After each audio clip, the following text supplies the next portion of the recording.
Thank you. I had a great time. Hey everyone, welcome to The Real Story with Nathaniel. Our guest tonight is... Believe it, the story can change too.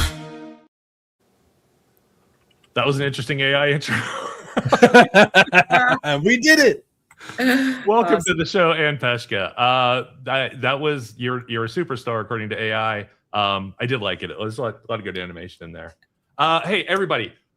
Today we're joined by Ann Peshka, a certified professional coach and realtor based in Florida. Ann is someone who has mastered what she calls recycling trauma, taking the raw materials of her past and shape-shifting them into personal power. Her journey, detailed in her memoir, Trauma Recycled, shows us that it's never too late to find your voice. Ann, first off, how you doing tonight? I'm great. Thank you. Thanks for having me. Thanks for coming. It was great. We all sat down and did some research and got to know you a little bit.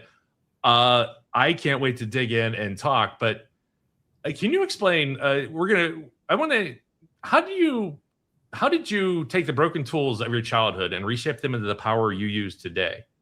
Just jump right in on that. Yeah. So it was a process. I mean, there's really no other way to put it. So it wasn't like I just said, hey, you know what? I'm going to take all this broken stuff and I'm going to turn it into magic tools and then go on and have this great life. It was a process. It was a journey. And the work is really where the magic was for me. You know, as tough as it was and as long as it was, it continues to be. You have to do the work. I think that's the thing some people miss is if you want something, it does take work. I wanted to be on a show talking to people and interviewing them, and I had to convince my friends that it was a good idea. It was a lot of work. Hey, so I just jump real quick. Is building on that? It's you've been pretty clear that you don't use titles like victim or survivor. Why is it so vital for your identity to refuse to use those labels? What title do you prefer? You know, I love that. I love that question. And thank you for bringing that up. So for me, labels are a really big deal. And I believe that I know that I went through such a hard time of taking the labels off. And those were the ones that were affixed to me by others as well as myself. And I believe that using terminology like that almost leaves like a little bit of a Band-Aid on, so to speak. And it's a little bit of an identity that we can kind of hang on to. And I can only speak for myself because everybody's different. And, you know, you have to go through stages of grief when you're moving through trauma. So trauma isn't just like, hey, this horrible thing happened and I'm going to forget about it and move on. So you're grieving and you're moving through this process. So for me, holding on to a title, and I remember going to see therapists that were like, oh, you're a survivor. And I'd just be like, you know, I didn't drop out of a plane and land on the ground and get up and walk away. I'd kind of be a survivor at that point. You know what I mean? Right. And I don't want to diminish anybody else's feelings or emotions when they are moving through trauma, because I think that is a very appropriate feeling, victimized, you know, so I think that everybody's going to move differently with that. I wasn't going to hang there for long. And I really didn't. And it's very liberating to me to say, my name is Ann and I'm an amazing woman. And that's it. Right. Awesome. Yeah. That's fantastic. I love that you can I don't know, I'm going to move back is what we're going to do. I want to kind of get, when you were 22, you were homeless and you had a 3-year-old son and you made the difficult decision to place your child up for adoption. Now that's a very tough thing, but at this point, like, can I get some background of like what your day to day was like?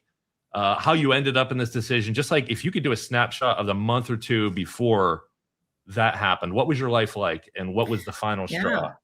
Absolutely. So I was very much living in victimhood. It was everybody else's fault that my life was hell.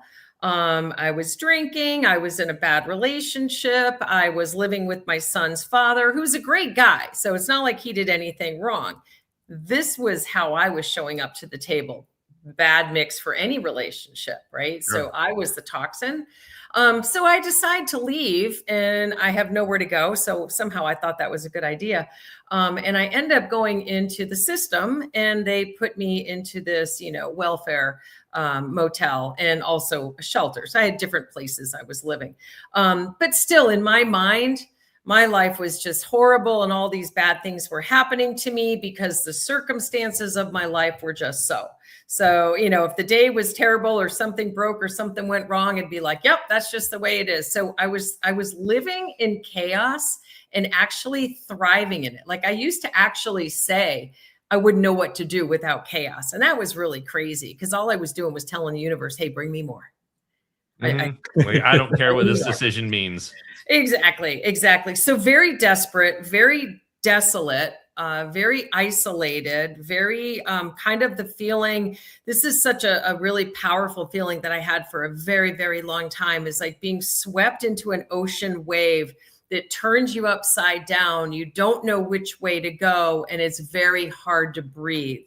I moved through that for a couple of decades. So, and now I've got this little guy with me. So I've got my son who's like this perfect piece of magic, and he's looking at me thinking I'm like some rock star. You know what I mean? Like to him, I walk on water. Like I'm like everything to him, which really kind of blew my mind, and it's really looking back on it now. I mean, what a saving grace that was, because it was just that little bit of love that I was able to feel because I was so shut off and cold to love. Just that little bit might have been just enough, So 30 years later, your faith in putting your son up for adoption resulted in him moving nearby. What was it like the day you heard that news? Like, well, the day that I heard the news that that we reconnected, or the day that he wanted to move here? I kind of the day. Let's go with both. The day you reconnected. So I you did a DNA search, and I guess he obviously did too, or close enough. Yeah. You're able to connect. Well, what were your nerves like? Who sent the first message? The funny thing was, I had been on DNA. I was adopted, and I've been searching for my birth family since I was in my 20s. So I have been, hiring investigators, psychics. I mean, I did everything, DNA, everything. So when I got an email from 23andMe that said you have a match, I assumed it was birth family, because when I placed him for adoption, I made it very clear to the agency to let his family know I will never look. But if they ever need anything or need to find me, or he wants to find me, I always updated my address and phone number. So I really didn't want to ever be, that person that they had to look in the rearview mirror, or felt they needed to look in the rearview mirror. So when I opened up the email, I was like, oh my God, 99.9% my son.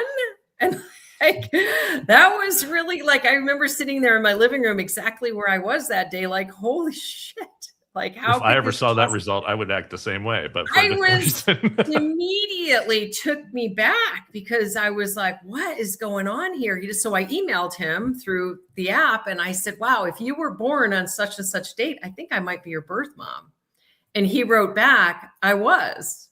And so we started talking through, corresponding through 23andMe app, and then it went into text messaging, and we shared pictures and such. But, I was very clear that, I'm coming at this as an adoptee as well, which is an advantage, because I know how he probably feels. Well, yeah, and sure. Like, what the hell happened and why am I here, kind of a feeling. So I was very transparent and explained to him that, when I got pregnant with him, I was just not in a good way. And I had another child that I was struggling to take care of, and myself. So my decision, I explained to him, told him as much as I could, about his birth father and that whole situation. And then he in turn told me he was just merely looking for medical information. So it's not like he was like directly looking for me. Curiosity, perhaps, I don't know, that's his journey. Sure. So 9 months of that went on, and I had made it really clear from the very beginning, like I'll jump on a plane in like 5 minutes and come. He lived on the other side of the country, or, we will take our time. Like, this is completely, everything is in your hands. This is now your gift that you can decide what to do with, and I will honor that. It was a little hard because I just wanted to see him, You know what I mean? But I had pictures, and, you know, after 9 months, I did get on a plane and went out there and met him. And that was just super special. Such a great person, great human, great family. And yeah, so he did come, you know, visit me in Florida, kind of like the area. And then, you know, maybe a year after that said, hey, you know what, I think I want to move there. And I was in real estate, newly into real estate, and found him a house, and boom, he lives right down the road. That's amazing. That's amazing. Isn't that crazy? Yeah, I was going to ask another question to follow up, but like, I mean, I don't want this to be lost. You mentioned something kind of that really, you know, it's just such a minor little detail, but I feel like it says a lot. It's like you had rules. Like you had talked to yourself about this before this whole discussion. Like you ever talk to yourself in the shower, like you have a situation play out. You did that, but you established rules before you went into this. And that's like a level of emotional maturity that I can't imagine having at all. But I mean, clearly, you know, you've been through some scenarios before. So it's can you talk about that? Like what kind of rule is this a normal thing that you've done before? Like set up rules, or is this just like, was this part of that that process, or? You know, it's funny because back then I didn't think that I was all that. I really didn't think. I really felt like a train wreck. You know what I mean?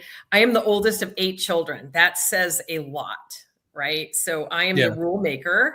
I am the so there's a lot to that. And then, you know, now that I know myself and I've really been able to do so many deep dives, I'm very much a manifesting generator. So there's certain things about my persona that just are a certain way. I dig it. I mean, that's again, it's having rules. We talk about this before in previous shows. I think Nathaniel here, you know, being the one who was like the relationship guidance counselor, I guess, of some sort, the relationship smith, he would, you know, always say you have to have rules when you're talking to your partner. But I think this, you know, extrapolating that onto a level of just an everyday situation and hearing that come out of somebody's mouth, it's just especially something this intense, you know, meeting your son again. I mean, that's wild. So it really was because I didn't spend, you know, I know I've spoken to a lot of other birth moms and had conversations, and a lot of people do grieve the entire time. Like that just never goes away. It was so incredibly unique for me to experience something so solid. Like I still had some sadness and I still had some grieving, and I still had that moment after he was born where, you know, I sat there and I kind of fantasized about, you know, being able to take him home and have the stroller and the 2 brothers play together. So I still had that maternal like fantasy going on. Very quickly, you know, was able to stumble out of that going, Jesus, like you're just a mess. Like you can't do that, you know? So I think that's very normal for people to move through that process. But I had zero doubt that I was doing the right thing. And when I chose his family, I was like, I had 5 families to choose from, and several of them had 0 children.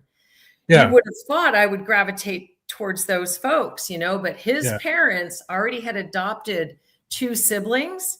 That wasn't what drew me. It was something about their bio. And I was like, that's them, you know, years later. Oh, go ahead. You said you were adopted and one of 7 children. So were you adopted and then they had 7 kids, or were you adopted as the oldest into a younger kid family? I'm just curious. Like I'm sure it's not relevant, but I'm just curious. So